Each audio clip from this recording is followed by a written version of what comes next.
So a release of the Switch 2 console, here it is. I've already gotten several people asking if my Nintendo Switch plant stand is either A, cross-compatible, or B, will be coming with an update.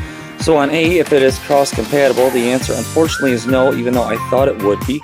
Most of that is actually due to the tab. So on the Nintendo Switch plant stand, there is a centering tab right there in the back, and that centers to the console here. Unfortunately, on the Switch 2, sorry, the centering tab is there, but they kind of cut it off with the handle, or the stand, so to speak. So if I was to pop the stand up, you can see that the tab would fit.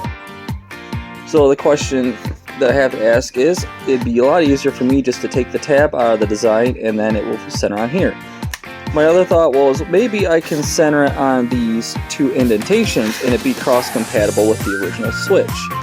But then after putting them back to back, if I can get the USB-C ports here lined up, and right about there, you can see that they are a tad bit off by like maybe 3mm, but that's just enough to make these not compatible with each other. So in order to remedy that situation, we're just simply going to remove the tab out of here and redesign the headpiece. But that leaves us to our biggest difference, which is going to be our Joy-Cons. So remember, our Joy-Cons are not sliding anymore. They are magnetic, which to me is actually a fantastic thing, because I already do things with magnets, or neodymium magnets for that matter.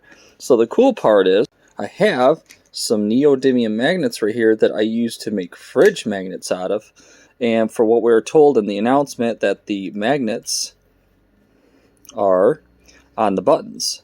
And as you can see, these are 6x2 magnets. So what I'll have to do simply is to recreate a ring, or an elongated ring around here, because this part here, if I can get this, is meant to push it out, to kick it. If you work if we work with cranes in the industrial sector, you'll totally get what this little kick out is for working with magnets. But the kick out will work, and you can pull it off. You can pull this off the Switch without it, but remember, we're dealing with something a lot lighter here, and we're not going to be able to just yank this thing off without even possibly breaking the stem, which these will be reinforced as well. But this will just have a nice magnetic holder here, same on the other side, that we can just go on, click it, pop it off. But anyways, that is going to be our design changes to make a new version of this that is compatible with Switch 2. Unfortunately, to my knowledge, I am not sure how I would actually do a cross-compatible version of a slide-on rail system for the Joy-Con and a magnetic one.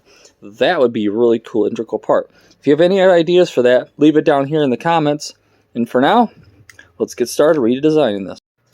Another difference between Switch 1 and Switch 2 that I almost forgot to forget, as we're looking at the bottom of this, sorry, mine's dirty, you see the bottom is flat. And I usually use a 5mm fillet on both sides to round off the corners. If we were to look at the bottom of Switch 2, we can see there actually is no flat portion. It is completely round. So we're going to have to take that into consideration with making it. Also, we're not going to be able to put fillet 5mm on both sides. So this is going to take a little bit of time to figure out how to get this curvature right, and then of course how to replicate it. But that's just another piece to the puzzle we're about to solve.